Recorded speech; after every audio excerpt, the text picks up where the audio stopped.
Just finished the game. Just finished the Barcelona Raya. Just finished the Barcelona Raya Vallecano game. Vallecano, how do you pronounce that? The first thing you have to mention is the penalty not given for Raya Vallecano. It's obviously there's been a lot of errors in La Liga lately. I know Madrid fans have been going crazy over the fact, and those criticisms have been valid because Real Madrid have been screwed over. Most recently, it was with Jude Bellingham and his language towards referees.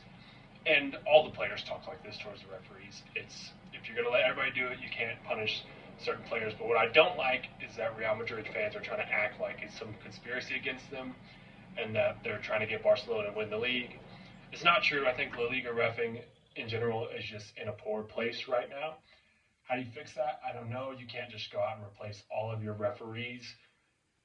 I feel like some of these decisions today, they're the one instance where the Raya striker blocked Martinez, the Barcelona defender, from getting to the ball. Not that he could have really gotten there anyway, so that's a 50-50 call for personal choice.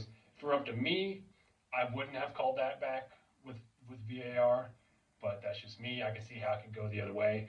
And then the penalty where he's just dragged down in the box, you have to give that. And you have to at least, if you're going to have Bora, you have to at least take a look at that. And Barcelona very easily could have lost this game today. But because they won and because those decisions were given their way, they're now top of the table. But moving on to the game, the first thing that you would have noticed if you watched the game is that Koundé was dropped, and they had Fort, a younger academy player, in there at right back. And you could tell he was out of position a lot, and he was getting burnt down the flank a lot. But they held out. Ryan actually had a lot of really good chances in this game today, and they were not afraid of Barcelona. They were pressing almost just as high, getting quick out on the counters, and they had a lot of really good shots today. And on a different day, maybe those shots would have gone in.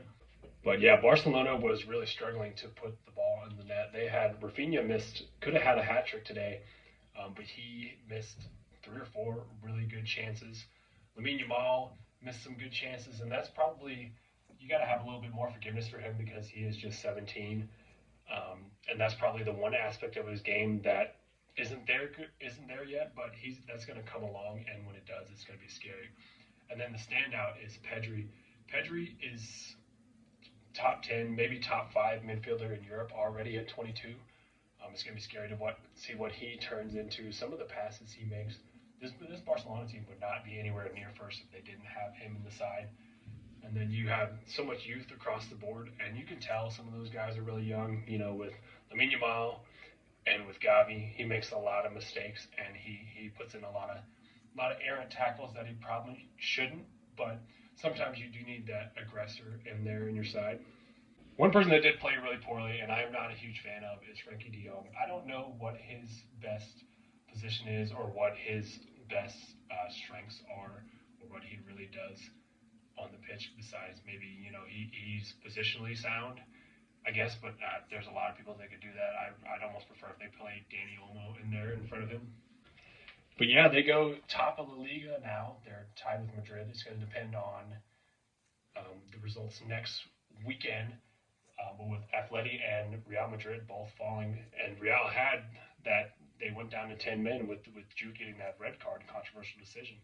There's going to be a lot of discourse about the refereeing, and hopefully that'll lead to something positive for the Liga, because you can't have title races coming down to, referee decisions, and you don't want that asterisk to be tagged along with that as well.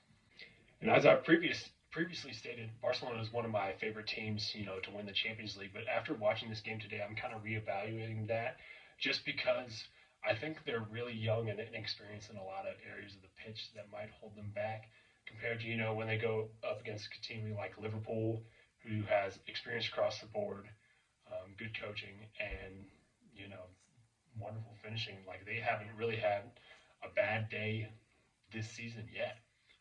So it's going to depend on which Barcelona shows up. But it's going to be exciting to watch. See you next time. Like and subscribe.